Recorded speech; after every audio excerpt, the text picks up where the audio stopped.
वसमत तालुक्यातील बाबुळगाव या ठिकाणी शक्तीपीठ मार्ग विरोधी कृती समितीच्या वतीनं नांदेड, हिंगोली, परभणी जिल्ह्यातील शक्तीपीठ महामार्ग बाधित शेतकऱ्यांचा संघर्ष मेळावा पार पडला।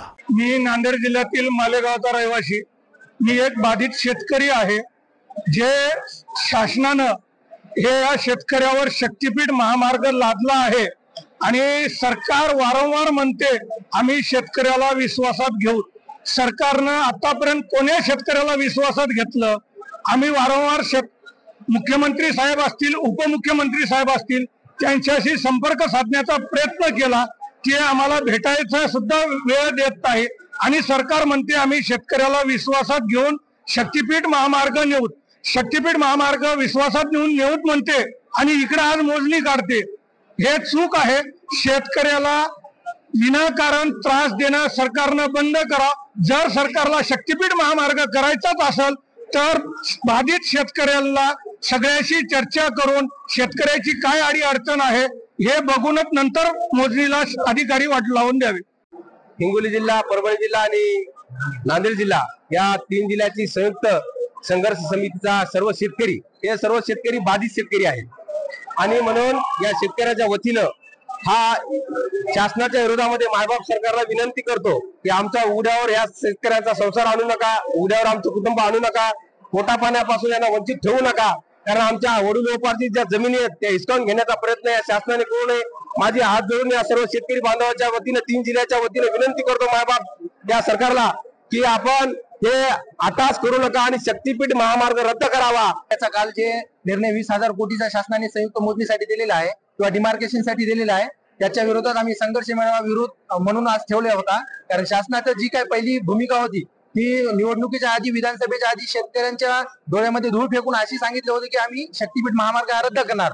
पण त्यांना असं एक मॅन्डेट भेटल्यानंतर अजून परत शासन असं म्हणते की आता शक्तीपीठ महामार्ग रद्द होणार नाही। म्हणजे ही शासनाची दुटप्पी भूमिका महाराष्ट्राच्या जनतेसमोर आलेली आहे।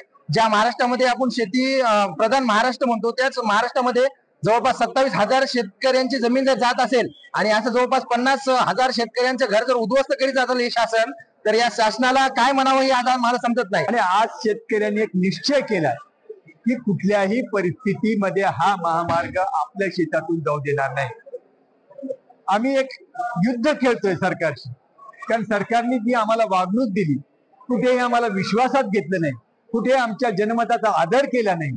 त्यामुळे सरकारविषयी आमचा कठोर आक्षेप आहे आणि हा आक्षेप आज एवढ्या मोठ्या 500 ते 700 माणसाच्या जनसमुदायाने एकाग्रतेने सांगितलं की आपण सगळे जे एक असेल तर सरकारशी आपल्याला धक्का लावायची देखील ताकद नाही। सरकारनं शेतकऱ्याचा अंत पाहू नये। सर्वात महत्वाची आमची गोष्ट आहे की शेतकरी हा शेवटच्या टोकापर्यंत जाऊन आमची जमीन ही सरकारचे स्वप्न साकारण्याकरता आम्ही देणार नाही। त्यांचे स्वप्न साकारण्याकरता का आमचे स्वप्न नाहीत का? आमचे स्वप्न मातीत घालायचे? आम्ही निवडलेल्या सरकारच्या विरोधात आमचा संघर्ष आहे आणि सरकारनं हे आमच्या बरोबर अघोषित केलेलं युद्ध पुकारलेलं आहे आणि या युद्धाच्या लढाईमध्ये इथं आम्ही जिंकूत नाही तर हारू, पण शेवटच्या श्वासापर्यंत आम्ही ही जमीन सरकारला देणार नाही म्हणजे नाही। मी उद्या हा शक्तीपीठ महामार्गासाठी मोजणी करण्यासाठी जर अधिकारी लोक आले तर आतापर्यंत आम्ही फक्त शेतामध्ये विरोध करत होतो, पण इथून समोर आमची आणि आई आणि मुख्यमंत्र्याची लाडकी बहीण यांना पण आम्ही शेतामध्ये उतरवणार आहे आणि या सगळ्या मार्फत आम्ही मुख्यमंत्र्याला सांगितलं तुमच्या बहिणीचं ऐकणार का आमचं ऐकणार का आमच्या दोघांचं पण नाही ऐकणार। आमचा जे संसार तुम्ही 1,500 देऊन चांगल्या प्रकारे करण्याचा प्रयत्न करता, त्याऐवजी आमची पूर्ण जन्मकुंडली जे आमच्या शेतीमध्ये उत्पादन आहे तेच आमच्याकडून बळकरून करून घेता आणि हे साध्य करून तुम्हाला काय भेटणार आहे? विकास विकास विकास। हा विकासाऐवजी भंकासच होऊन चाललाय। त्याच्यात नेमका फायदा कुणाचा आहे हे जरा मुख्यमंत्री साहेबांना आम्हाला समजून सांगावं। प्रतिनिधी नंदू परदेशी, NTV न्यूज मराठी, वसमत, हिंगोली।